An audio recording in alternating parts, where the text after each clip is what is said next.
Bonjour et bienvenue dans cet épisode pilote du podcast Rendez-vous au carrefour des réussites.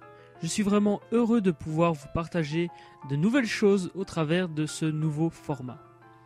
Aujourd'hui, nous accueillons Fabien Mongeau du blog hypersensibleetheureux.com pour qu'il nous parle de l'hypersensibilité et des 2 étapes pour gérer vos émotions. Ensuite, je partagerai avec vous les raisons pour lesquelles vous devez vous lancer le plus rapidement possible lorsque vous commencez un projet.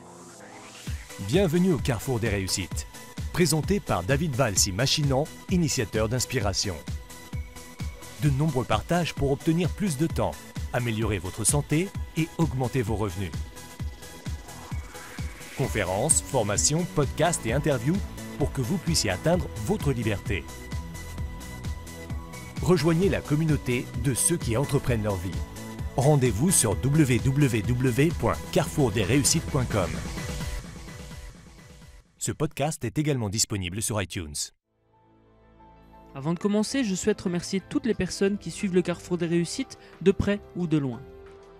Après plus de 6 mois de préparation intense, j'ai pu vous offrir 10 webconférences avec 10 intervenants de qualité en janvier 2015. Et il y a plus ou moins 1 an que le projet a émergé dans mon esprit.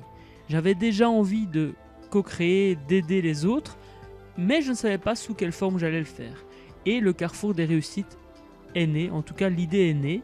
Et puis, après plus de 6 mois de préparation, a eu lieu le lancement du Carrefour des réussites avec 10 webconférences de qualité. Donc je suis vraiment fier d'enregistrer ce podcast un petit peu comme si c'était le premier anniversaire non officiel du Carrefour des réussites et vous faites partie de l'aventure. Donc merci 1000 fois à toutes les personnes qui me soutiennent, qui m'ont soutenu et qui me soutiendront parce que c'est vraiment grâce à vous que je suis présent et que je peux continuer à partager des choses et à créer de belles choses telles que ce podcast. Donc je suis vraiment heureux. Encore une fois, merci pour tout votre soutien. Comme vous le savez, je suis dans une optique de co-création.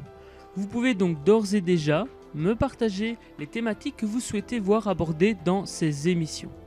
Pour cela, il vous suffit de vous rendre sur l'adresse internet www.carrefourdesréussites.com/podcast.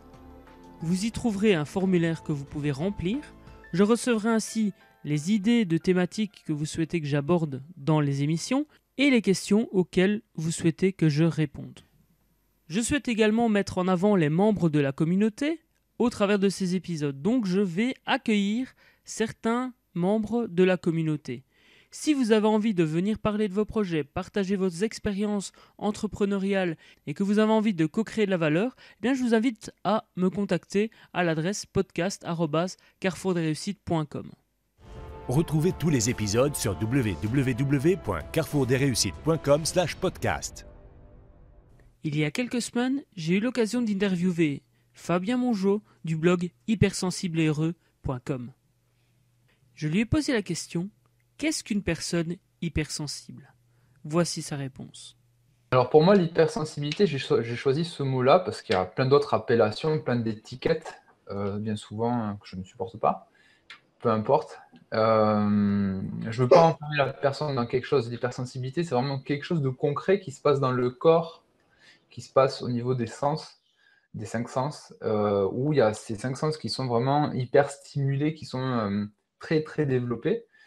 C'est aussi un mode de fonctionnement au niveau cérébral qui est différent de la plupart des gens, c'est-à-dire que les connexions synaptiques ne se font pas complètement pareilles que 80% de la population, selon certaines statistiques, et avec des pensées donc arborescentes, une grande créativité, souvent c'est des personnes qui se disent je pense trop, je suis souvent dans la tête ou dans les émotions, c'est des personnes très émotives, avec une hypersensibilité émotive. Et c'est aussi des personnes qui ont une grande hyperstimulation, c'est-à-dire que justement ces 5 sens qui sont hyper développés peuvent provoquer une hyperstimulation qui vient rapidement amener de l'angoisse et du stress dans le corps, et en plus des pensées qui vont vite et dans tous les sens.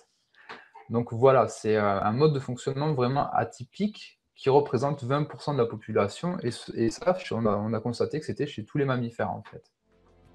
J'ai ensuite demandé à Fabien s'il avait des outils à nous partager pour nous aider à gérer nos émotions en tant qu'entrepreneur?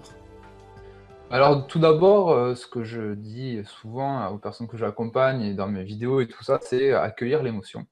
C'est la base numéro un, c'est-à-dire ne pas chercher à la repousser, à la rejeter, à la refouler, que ce soit, on va dire psychologiquement ou que ce soit aussi au niveau de quand on va trop se nourrir, on mange beaucoup pour cacher quelque chose, pour calmer ce qu'on ressent dans le corps.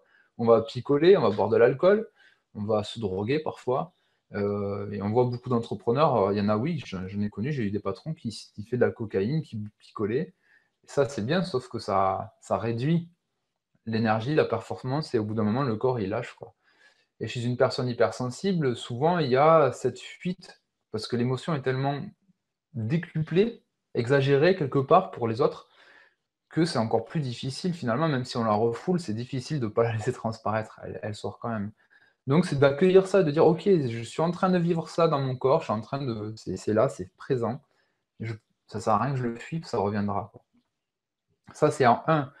En deuxième, je dirais ensuite, une fois que c'est accueilli, qu'on a accepté que ce soit là, c'est de regarder la situation telle qu'elle est et pas plus, dans le sens où, ça sert à rien d'exagérer, comme toi tout à l'heure avec ton ordinateur qui marchait pas, ou, ben, voilà, internet ne marche pas. Est-ce que je peux aller appeler, le fournisseur d'accès et lui taper dessus pour qu'il me refasse marcher le truc dessus? Non, probablement pas.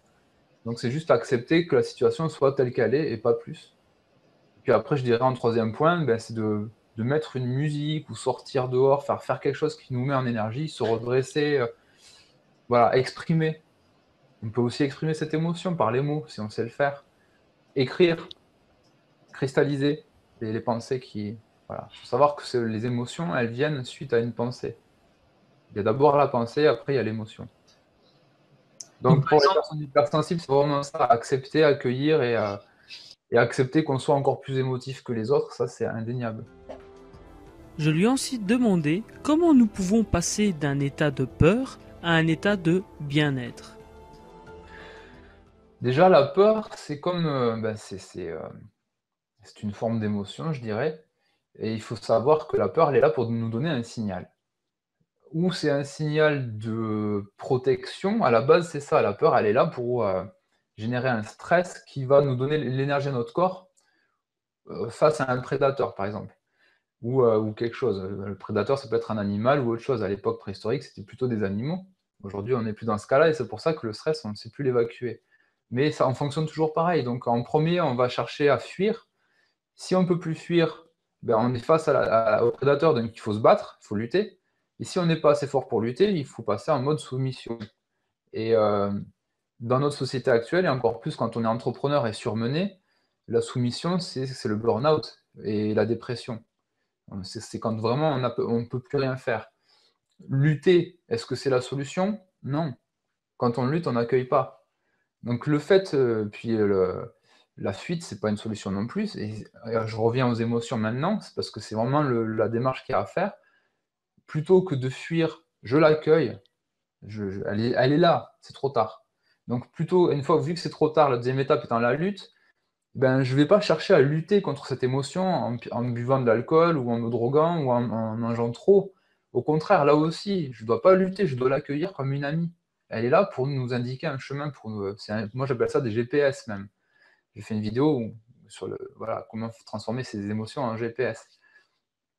Parce que c'est vraiment ça, elle est là pour nous indiquer qu'on est sur notre bon chemin ou qu'on n'est plus sur le bon chemin. Donc c'est juste à écouter, prendre un temps pour soi et dire: «Je l'accueille», parce que si je commence pas par l'accueillir, que je fuis, et si une fois qu'elle est là, en plus, j'essaie de me battre contre, de la refouler, et bien, troisième étape, on en arrive au burn-out et à la dépression. Et c'est ce qui se passe souvent dans notre société actuelle. Parce qu'on fonctionne sur un vieux cerveau archaïque, alors que dans notre société, on n'a plus du tout le même fonctionnement sociétal et personnel aussi dans le monde. Comme nous l'a dit Fabien, il faut accueillir et accepter ses émotions. Et il faut ensuite regarder la situation telle qu'elle est. Et là, on en revient au fameux lâcher prise. Si je n'ai pas le contrôle sur quelque chose, je lâche prise et je passe à autre chose. Si vous avez envie de découvrir l'interview complète de Fabien Mongeau, je vous invite à vous rendre sur l'adresse internet suivante: www.carrefourdesreussites.com/0. donc le chiffre 0. Vous pourrez retrouver l'interview complète en vidéo et vous pourrez également retrouver les ressources citées dans ce podcast. Nous allons maintenant aborder les raisons pour lesquelles vous devez vous lancer le plus rapidement possible lorsque vous débutez un projet. Téléchargez gratuitement votre formation d'une valeur de 87 € sur www.carrefourdesreussites.com/podcast. Donc les raisons pour lesquelles vous devez vous lancer le plus rapidement possible, c'est premièrement pour passer à l'action. Ensuite, cela vous permet de dépasser vos peurs, parce que lorsque l'on a envie de faire quelque chose, eh bien il y a toujours un moment donné ou un autre où on va douter. Et il vaut mieux avoir démarré le projet avant que le premier doute s'installe, parce que on est déjà dans l'action, on a déjà obtenu des résultats, et ça c'est la troisième raison, c'est qu'on va pouvoir obtenir des résultats, donc on va être encore plus motivé à continuer le projet. En plus, on va pouvoir obtenir des feedbacks, on va pouvoir s'améliorer et apprendre de ses erreurs, on peut également trouver des idées, et on peut ensuite s'épanouir grâce à ce projet. Par exemple, l'enregistrement de ce podcast pilote. Pourquoi j'ai fait l'enregistrement d'un pilote ? Parce que premièrement, ça me permet de m'essayer à l'idée du podcast. Parce que c'est bien d'avoir l'envie de faire un podcast, mais est-ce que je suis capable de faire un podcast ? Je n'avais pas la réponse, et donc ce que j'ai fait, c'est que je me suis dit, je vais l'enregistrer, et on verra ce que ça donne. Donc, je suis passé à l'action, j'ai surpassé ma peur de m'enregistrer. Là, je vais apprendre de mes erreurs et je vais m'améliorer par rapport à l'enregistrement que je vais faire. Le premier épisode sera beaucoup mieux que le pilote, c'est logique. Ensuite, je vais pouvoir persévérer parce que je vais avoir des premières personnes qui vont me donner des retours par rapport à ce podcast pilote. Et ensuite, je vais m'épanouir car je vais vraiment être comblé de pouvoir faire quelque chose d'utile pour la communauté du Carrefour des Réussites. Donc si vous avez une idée ou une envie de réaliser quelque chose, eh bien je vous propose de le réaliser, de mettre en place des choses le plus rapidement possible pour que vous puissiez passer à l'action, dépasser vos peurs, apprendre de vos erreurs, vous améliorer, persévérer vers vos objectifs et obtenir des résultats et des retours de la part d'autres personnes. Donc, peu importe le type de projet que vous avez, passez à l'action le plus rapidement possible, c'est le meilleur moyen pour obtenir des résultats concrets. Je suis vraiment heureux de clôturer cet épisode pilote du podcast Rendez-vous au Carrefour des Réussites. On se retrouve pour le prochain épisode. Pour tout vous avouer, je ne sais pas encore quelle sera la fréquence. Je vais pouvoir estimer grâce à cet épisode pilote le temps que cela va me demander en montage, en préparation, etc., etc. Et donc je vous tiens au courant pour la sortie du premier épisode. D'ici là, mettez en action ce que vous avez appris, partagez le podcast avec votre entourage et indiquez-moi en commentaire ce que vous avez pensé de cet épisode pilote. Continuons à co-créer de la valeur pour changer le monde à notre échelle. Retrouvez tous les épisodes sur www.carrefourdesreussites.com/podcast. Ce podcast est également disponible sur iTunes.